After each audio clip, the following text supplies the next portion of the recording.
The Resilience Across Borders podcast is intended for education, support, and inspiration. I am not a psychologist or a medical doctor and do not offer any professional, medical, or health advice. If you are dealing with or suffering from any psychological or medical conditions, please seek help from a qualified health professional.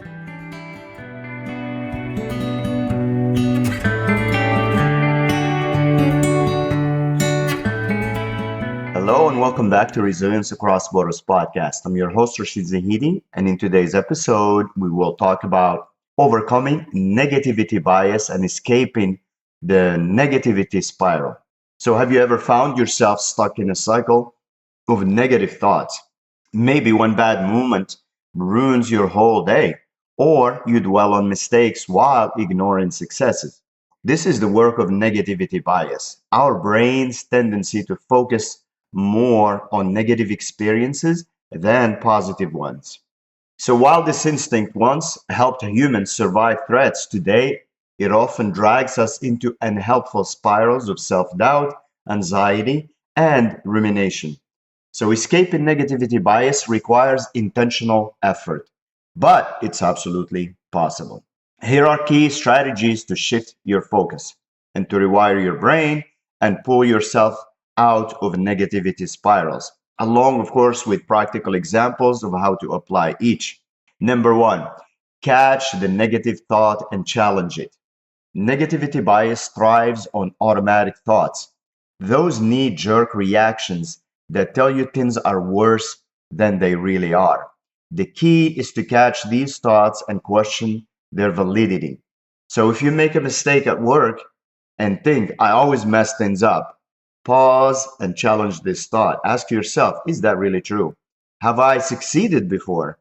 Instead of, I always fail, reframe it as, I made a mistake, but I've also done plenty of things well.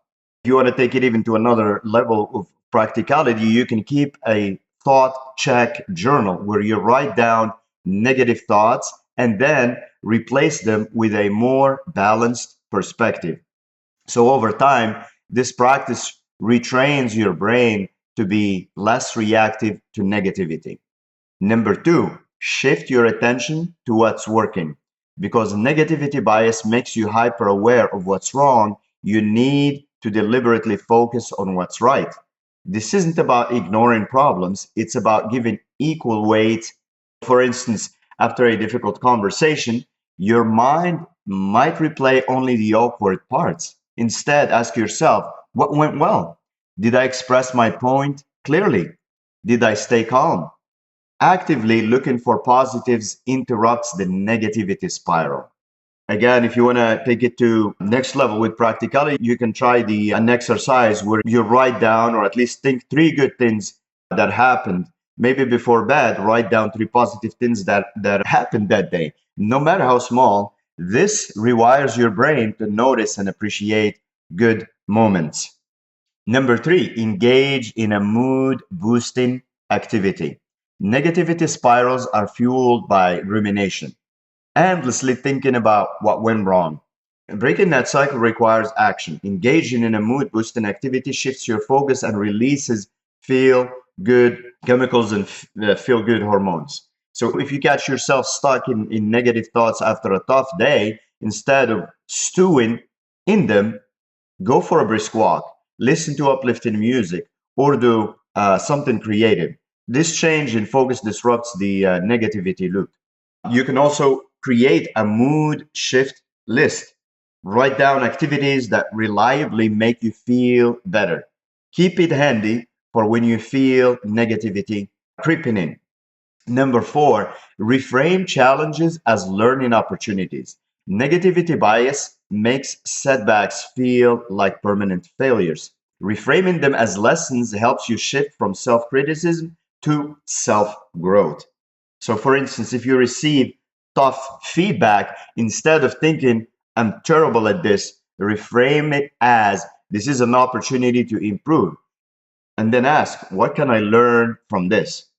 And also, if you want to take it to another level here, when facing a challenge, write down one thing it's teaching you. This turns obstacles into stepping stones instead of roadblocks. Number five, strengthen positive experiences. Because your brain clings to negativity, you need to intentionally absorb positive experiences. This means pausing to truly feel and appreciate good moments. Example, if someone gives you a compliment, instead of brushing it off, take a few seconds to let it sink in. Reflect on what it means and how it makes you feel. So you can use the savoring method. When something good happens, spend at least 20 seconds fully experiencing it, whether it's a warm conversation, a tasty meal, or a moment of peace. Give your brain time to absorb it. Number six, use your body to shift your mind. Your physical state affects your mental state. Moving your body can help break the negativity spiral. If you feel overwhelmed by negative emotions, change your posture, sit upright, take deep breaths, or stretch. Even smiling, even if you don't feel like it, can signal your brain to release positive. You can also, when stuck in a negativity or a negativity spiral, do a 5-minute body reset. Shake out tension, take deep breaths, or do a quick physical activity like stretching or a short walk or a dance or something that really gets you going. Negativity bias is powerful, but so are you. By consciously shifting your focus, challenging negative thoughts, and engaging in uplifting activities, you can retrain your brain to break free from negativity spirals. Like any habit, it takes practice, but each time you disrupt a negativity loop, you strengthen your ability to stay balanced and resilient. So, what strategy will you try? Which one will you try first? Let me know in the comments. So, as always, thank you for tuning into the Resilience Across Borders podcast. If you are enjoying this podcast and finding it helpful to you, please pick up a copy of the companion journal available on Amazon. It's called Emogym, Emogym.